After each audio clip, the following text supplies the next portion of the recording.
Ikaw, kung sino ka man na nanonood ng videong ito, ay binabati kita ng magandang araw, tanghali, hapon o kaya gabi. Dito sa videong ito ay welcome na welcome ka. So hayaan mo muna akong magpakilala sa'yo. Ako nga po pala si Makeni D. Papiliero, nag-aaral sa Batu National High School, Grade 11 UMS. So, andito ako para pag-usapan ng isang topic na tekstong procedural. So, bago ang lahat, bibigyan ko kayo ng linaw kung ano nga ba ang tekstong procedural.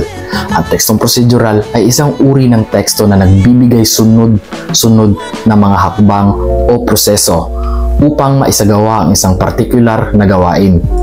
Layunin nitong gabayan ang mambabasa pagsasagawa ng isang gawain o paglutas ng isang problema.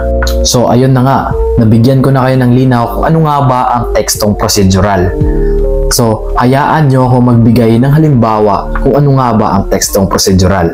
Tara, magluto tayo. So, ang lulutuin natin ngayon ay corned beef. So, ang kakailanganin lang natin ay isang latang corned beef at isang sibuyas. Step 1, magsimula tayo sa pagbalat ng ating pulang sibuyas. Mag-ingat lang po tayo sa paggamit ng kutsilyo para hindi tayo masugatan. So dito, pagkatapos ko binalatan ang aking pulang sibuyas, ay tinapon ko muna ang balat nito para malinis naman tingnan ng ating mesa. Sunod niyan ay hiwain natin ang ating pulang sibuyas. Sa paghiwa naman ng ating sibuyas, huwag natin masyadong kapalan ito para madali lang itong maluto kapag ginisa natin ito. Ipapaalala ko lang po ulit na dapat mag-ingat po tayo sa paggamit ng matutulis na bagay.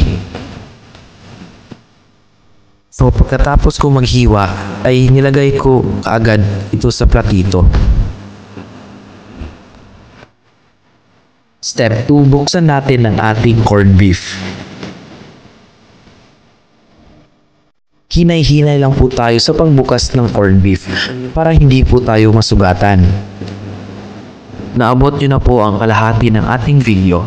Ako po ay lubos na nagpapasalamat sa inyong panonood. Step 3, sindihan ang ating kalan at isalang ang ating kawali. Painitin muna natin ang ating kawali. Dito ay fast forward ko na para hindi kayo mainip.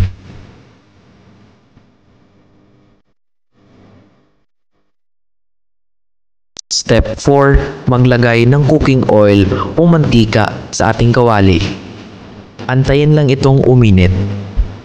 Dahil mainit na yung mantika, ginisa ko na yung sibuyas. Gisahin lang ito ng maigi hanggat mag-golden brown. Konting kaalaman lang po, ang sibuyas nga po pala ay naglalaman ng maraming benepisyo sa ating katawan. Tulad na lang po ng heart health, nagmamanage ng diabetes, anti-cancer at iba pa. Step 5, ilagay na ang ating corned beef. Gisahin lang ito ng maigi hanggat maluto.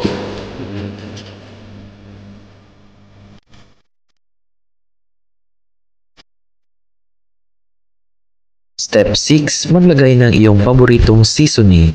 Ang aking ginamit pala dito ay Knorr liquid seasoning. Dito ay optional na lang po. Naglagay lang ako ng liquid seasoning kasi gusto ko lang po malinamnam ang aking corned beef. Gisahin lang ito ng maayos hanggat maluto para hindi masunog. Panghuling step or step 7. Kapag luto na po ito, patayin na po ang kalan at hanguin na po ito. Ilagay niyo po ito sa inyong paboritong lagayan. Dahil tapos na po tayo magluto, ako po ay magpapaalam na. Sana po may natulot kayong aral o naintindihan niyo yung tekstong procedural. Ako nga po pala, si Makeni Papiliero. Maraming salamat.